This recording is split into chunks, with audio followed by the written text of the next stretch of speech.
saudações cordiais. Estamos aqui novamente para o canal Lições de Amor, no nosso quadro, que visa fazer o estudo da série psicológica pelo espírito Joana de Ângeles. Nós estamos atualmente estudando a obra Jesus e a Atualidade, psicografia de Divaldo Franco, e hoje nós nos dedicaremos ao capítulo 5, Jesus e Tolerância. Nós também estamos usando essa oportunidade como preleção doutrinária virtual, ainda que num formato um pouco mais curto. Então, nós intitulamos este vídeo com o seguinte tema: Tolera o infrator, que é uma expressão que Joana de Ângeles nos traz nessa portentosa obra.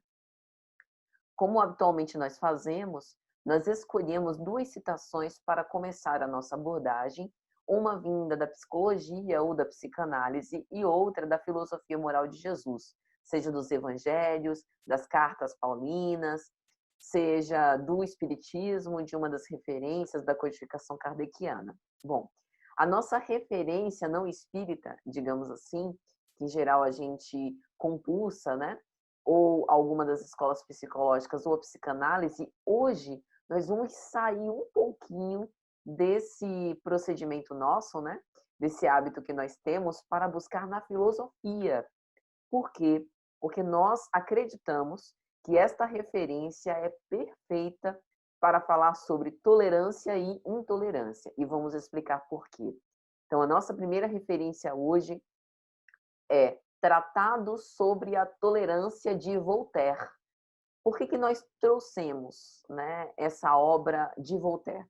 François-Marie Arouet, nascido em 1694, é um dos filósofos mais brilhantes que nós temos notícia. Filósofo, historiador, poeta e ensaísta francês.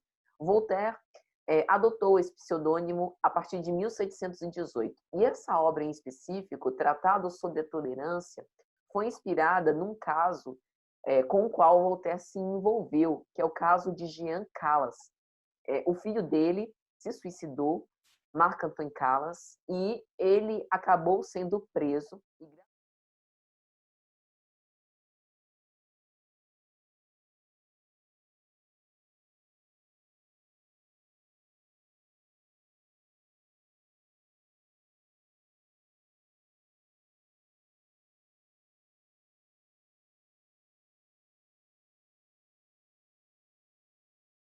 E graças a este exemplo, né, um exemplo de intolerância, sobretudo no âmbito religioso, Voltaire escreve essa obra memorável, Tratado sobre a Tolerância, do qual nós extraímos aqui dois trechos. O primeiro trecho da obra está no capítulo 11, sobre os abusos da intolerância. Vai dizer o autor: se os evangelistas fossem gente semelhante aos escritores modernos, teriam um campo bastante vasto para combater uns aos outros. São Mateus conta 28 gerações entre Davi e Jesus. São Lucas conta 41. E essas genealogias são completamente diferentes. Não se viu, todavia, qualquer dissensão surgir entre os discípulos em torno dessas contrariedades aparentes, e que foram tão bem conciliadas por vários padres da Igreja. A caridade cristã não foi ferida em um só momento, e a paz foi conservada. Que grande lição de que nos devemos tolerar em nossas disputas e nos portar com humildade perante tudo o que não podemos entender. Esse primeiro trecho de Voltaire é perfeito para falar, sobretudo, em intolerância de traços, né, dos textos sagrados. Mesmo dentro de uma mesma religião, a gente vê isso muito. Por exemplo, no Espiritismo, interpretações diferentes sobre o mesmo texto da codificação, abrindo espaço para celeumas, para dissensões, para contendas difíceis da gente conseguir sair e conseguir equacionar. Tudo por conta da falta desse entendimento fraternal, da falta de humildade, como vai dizer Voltaire, de quando a gente não puder entender, que nós silenciemos e aguardemos o melhor momento para a elucidação. E aí a nossa segunda referência também está nessa obra, Tratado sobre a Tolerância, no capítulo 22, quando ele fala sobre a tolerância universal. Vai dizer Voltaire: não é preciso ter grande arte, nem dispor de eloquência bem elaborada para provar que os cristãos devem tolerar uns aos outros. Mas eu vou mais longe. Eu lhes digo que é necessário considerar todos os homens como nossos irmãos. O quê? Meu irmão o turco? Meu irmão o chinês? O judeu? O siamês? Sim, sem a menor dúvida, pois não somos todos filhos do mesmo Pai, criaturas do mesmo Deus, mas esses povos nos desprezam, eles nos tratam de idólatras, pois, tudo bem, eu lhes direi que estão totalmente errados. Eu gosto bastante, né, desse jeito que Voltaire escreve, como se estivesse dialogando como nós, conosco, né, numa linguagem bastante direta, bastante lúcida, sem grandes rebuscamentos e tão cheia de significado. E é exatamente isso. Se nós percebêssemos que somos todos filhos do mesmo Pai, que somos irmãos perante o Criador Divino, com certeza boa parte das nossas celeumas seriam postas e relegadas à segunda instância, porque não haveria razão de ser. Perderia, portanto, o crédito e a importância de ficar debatendo por questiúnculas. E agora nós vamos para a nossa referência evangélica. Está lá em Mateus, capítulo 18, versículos 15 a 18. Disse Jesus: se o teu irmão pecar, vai corrigi-lo a sós. Se ele te ouvir, ganhaste o irmão. Se não te ouvir, porém, toma contigo mais uma ou duas pessoas, para que toda questão seja decidida pela palavra de duas ou três testemunhas. Caso não lhes der ouvido, dizei-o à igreja. Se nem mesmo a igreja der ouvido, trata-o como gentil ou publicano. Em verdade eu vos digo, tudo quanto ligardes na terra será ligado no céu, e tudo quanto desligardes na terra será desligado no céu. Esse trecho do Evangelho é um trecho riquíssimo de significado. E a gente só começa a entender isso que Jesus disse quando a gente vai lá para o Velho Testamento. E especialmente no texto de Levítico, capítulo 19, versículos 17 a 18. Jesus aqui está falando de tolerância. Mas para que a gente entenda as palavras dele e não deturpe, a gente precisa saber o que dizia a lei mosaica. Então está lá em Levítico. Não terás no teu coração ódio pelo teu irmão. Deves repreender o teu compatriota e assim não terás a culpa do pecado. Não te vingarás e não guardarás rancor contra os filhos do teu povo. Amarás teu próximo como a ti mesmo, eu sou o Yahvé. Veja, em Levítico nós temos o seguinte entendimento. O próximo, que é o irmão de raça, aquele que comunga, que veio da mesma procedência que eu, que é hebreu como eu, que é filho também de Israel, a este eu tenho a obrigação de repreender. Ele é o meu compatriota. Para aquele que está fora desse círculo restrito, veja, esse é o entendimento no Antigo Testamento. Eu não tenho grandes responsabilidades em relação a ele, porque ele não é o meu compatriota. Talvez seja esse o significado de Jesus ter dito: se o teu irmão pecar, corrige-o a sós. Se ele te ouvir, ganhaste o irmão. Se não, toma contigo duas testemunhas. Se não lhes der ouvido, dizei à igreja. Se nem mesmo a igreja der ouvido, tratai-o como gentil ou publicano. Ou seja, exime-se da culpa. Porque para o Antigo Testamento, enquanto fosse o nosso irmão e ele incorresse em erro, fazia parte da nossa função, enquanto irmão de raça, fazer de tudo para que ele se arrependesse e assim nós não guardássemos também a culpa do pecado. Mas se ele não ouvisse, que não nos vingássemos, isso desde o Antigo Testamento, e não guardássemos rancor, amando ao próximo como a ti mesmo. Então Jesus alarga esse entendimento, né, do próximo em sentido mais restrito a um próximo com um sentido mais ampliado, como todo aquele que é filho de Deus. Jesus, primeiro, fala sobre a diferença entre o privado e o público, que ainda que seja um pecado, digamos assim, né, conhecido, como na nossa época, que tenha dado na mídia, sido publicado na mídia, que essa correção se dê a sós para evitar o constrangimento. Desde esse momento, Jesus deixa claro que o objetivo disso, né, da tolerância, não é conivir, mas fazer com que o infrator aprenda, com que o dano seja corrigido. E não necessariamente que isso seja uma forma de nós descarregarmos sobre o irmão a nossa acrimônia, né, querer ser justiceiro dos outros, querer dar lição de moral.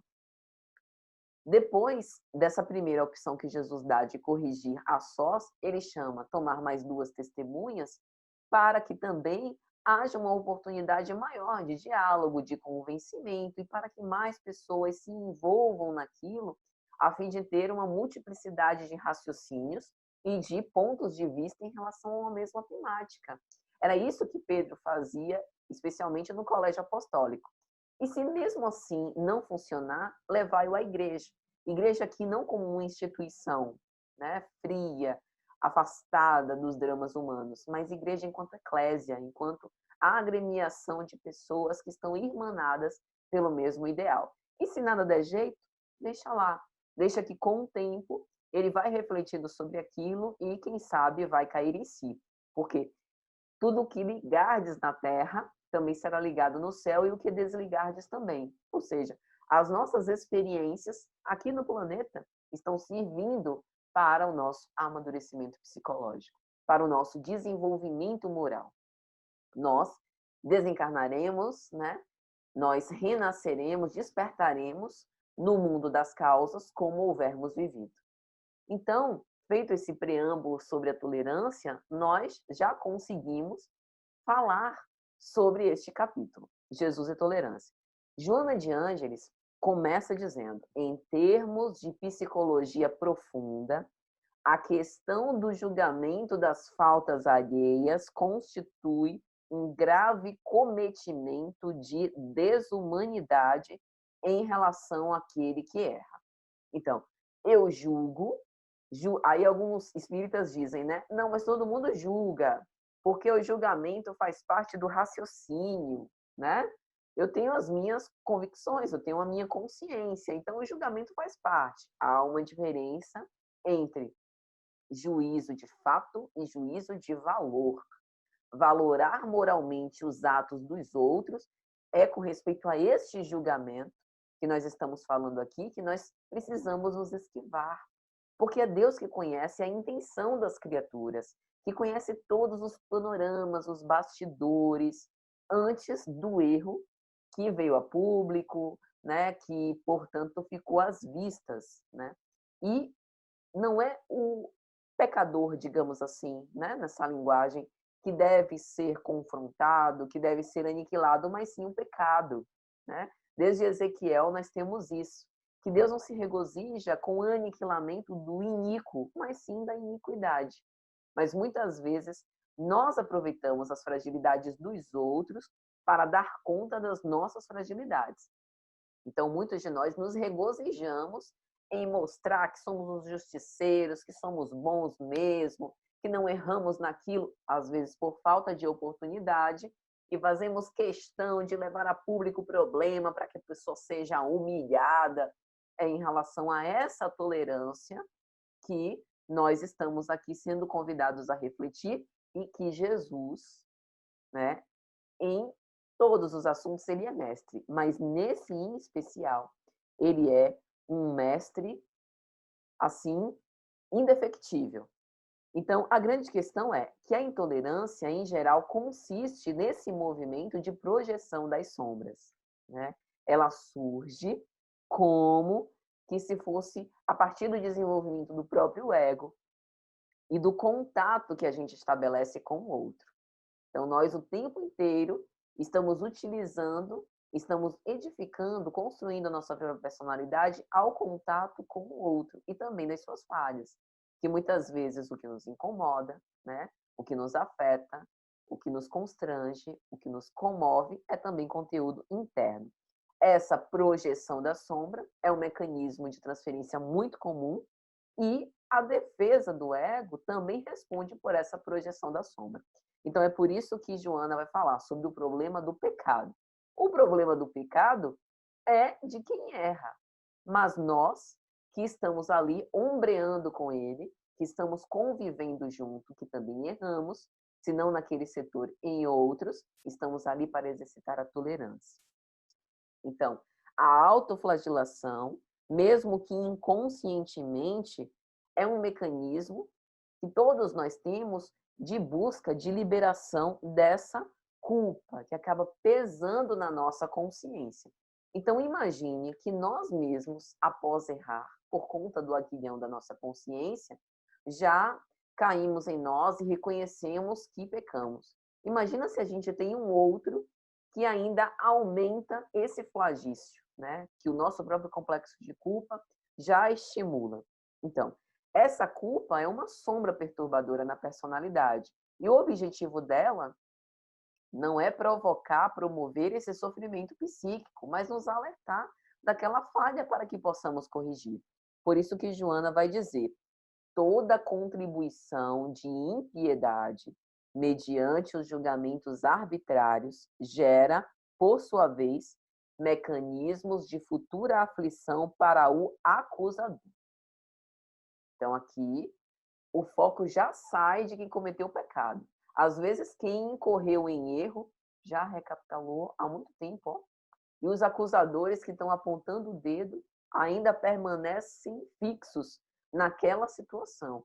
E isso acaba gerando um problema para eles próprios, né? Para nós mesmos. Por quê? Porque vai pesando na sua consciência e ele acaba carregando um fardo que nem era dele, mas que agora ele agasalha, ele acolhe, né? Por conta desse mecanismo de condenação impiedosa. E aí Joana vai dizer: julgando as ações que considera incorretas no próximo, realiza, na verdade, um fenômeno de projeção da sua sombra. Se revela, né, em forma de autojustificação, tentando se livrar das suas mazelas, mas é apenas um mecanismo de defesa. Ele apenas está fugindo de reconhecer isso. Tem uma oportunidade de se deparar com a sua sombra, mas o que ele faz disso? Ele utiliza apenas para aniquilar a subjetividade do outro, para puni-lo, né? E aumentar o sofrimento por conta do equívoco, porque, em geral, quem condena não se vê. Se visse, pararia constrangido, porque viria que aquele proceder não é o que diz a nossa ética cristã. E aí Joana vai dizer: a tolerância, em razão disso, a todos se impõe com uma terapia pessoal e fraternal. Porque qual de nós é isento de equívoco? E ela adiciona: na acusação, no julgamento dos erros alheios, deparamos com propósitos escusos e vingança-prazer em constatar a fraqueza dos outros indivíduos. Os outros estão debaixo dos holofotes, né? A chaga do outro tornou-se pública.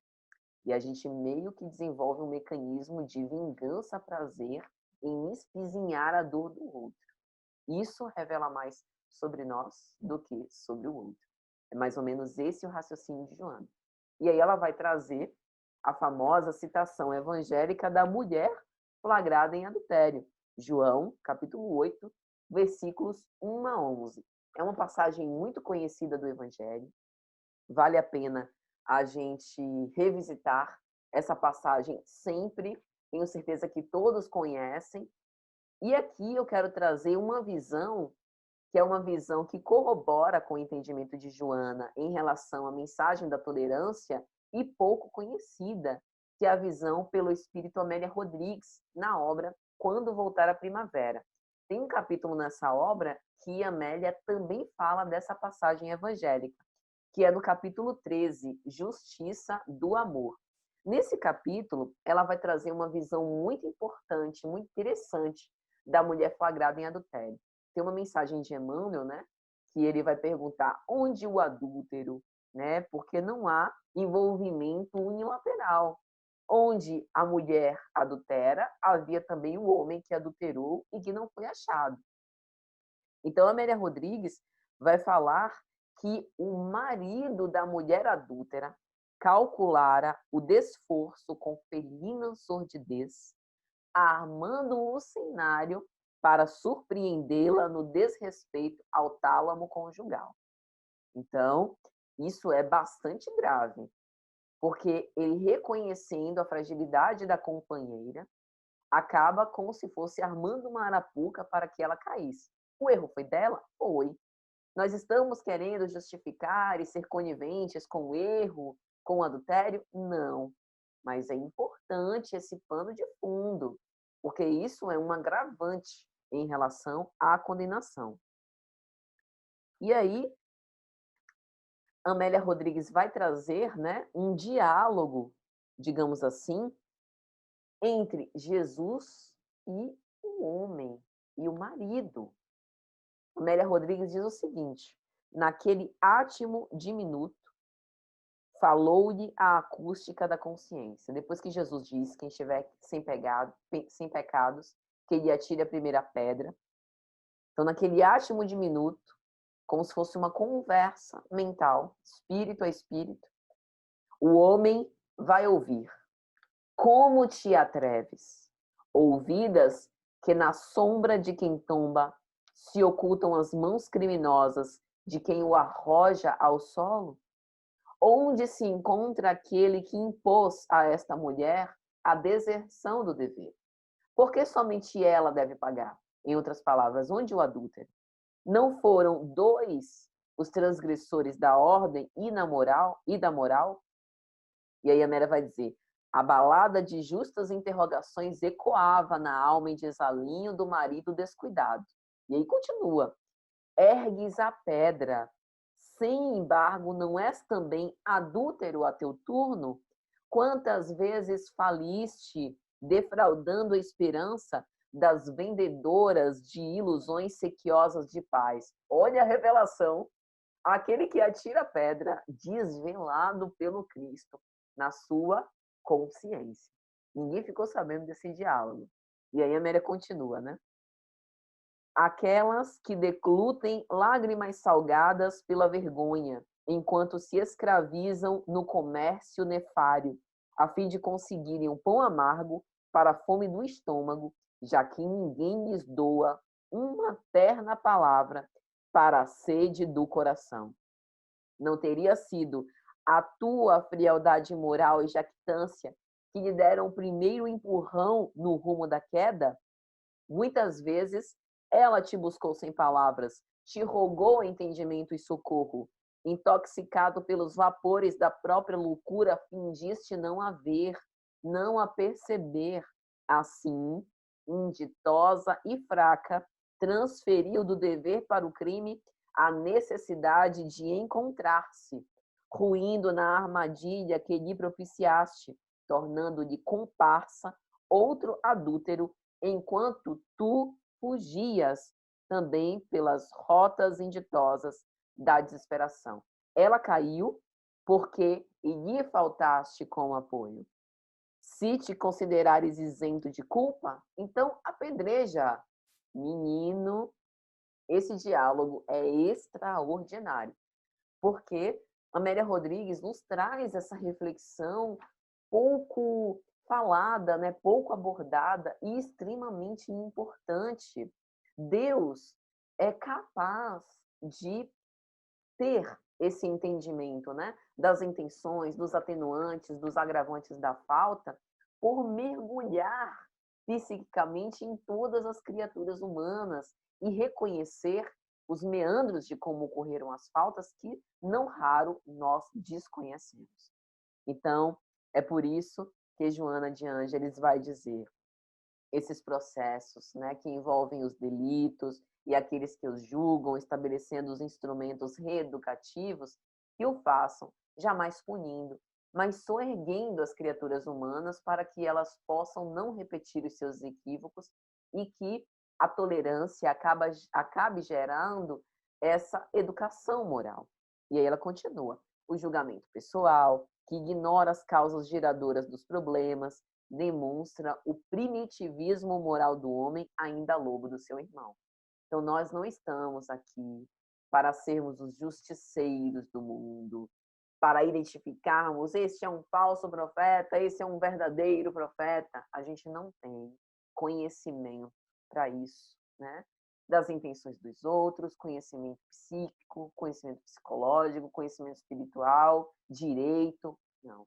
O nosso papel é outro. Nós estamos aqui sendo convidados ao entendimento fraternal, à tolerância do infrator e a estender a mão amiga para que ele tenha uma nova chance de se soerguer. Isso é fácil? De modo algum.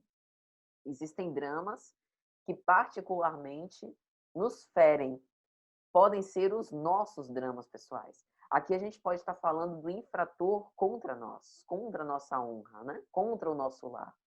E daí o convite ainda mais rigoroso, para que a gente realmente faça esse grande esforço, esse grande sacrifício e busque o entendimento. Lembremos das palavras de Voltaire, que utiliza, inclusive, o exemplo dos cristãos que nós somos. Então, Joana vai finalizar dizendo: tem compaixão do que cai. A consciência dele já será o seu juiz.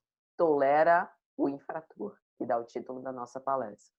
Ele é o teu futuro, caso não disponhas de forças para prosseguir bem. A tolerância que utilizares para com os infelizes transformará na medida emocional da compaixão que receberás na sua vez, já que ninguém é inexpugnável e ninguém é perfeito. Então, que nós possamos tolerar para que também nós possamos receber essa misericórdia. Bem-aventurados os misericordiosos, porque eles também obterão a misericórdia. Tolerância, sempre. Julgamento não faz parte das nossas atribuições e competências como cristãos. Meus amigos, espero sinceramente que tenha sido de alguma sorte útil. Mais uma vez, meus agradecimentos e até a próxima, se Jesus assim permitir.